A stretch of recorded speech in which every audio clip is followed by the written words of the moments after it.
পৃথিবীতে এই সেই এমন একটা প্রাণী যে প্রাণীটা নাটক ইন্ডাস্ট্রিতে নাটক না করেও মেডেল পায়।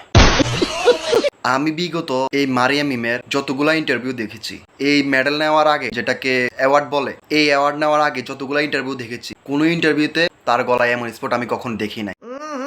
বাট অ্যাওয়ার্ড নেওয়ার দিনই তার গলায় এই স্পোর্টটা আসলে কি আমি এখনো বুঝতে পারতেছি না। তার ভিডিওর কমেন্ট বক্সে অনেকে কমেন্ট করতেছে এটা নাকি হচ্ছে অ্যাওয়ার্ড নেওয়ার জন্য, অ্যাওয়ার্ড দেওয়ার আগের দিন রাত্রে অনেক পরিশ্রম করছে, খাটকা পেয়েছে তো রাত্রে, দ্যাটস ওয়াই আর কি গলায় নাকি এই স্পোর্টটা পড়ে গেছে।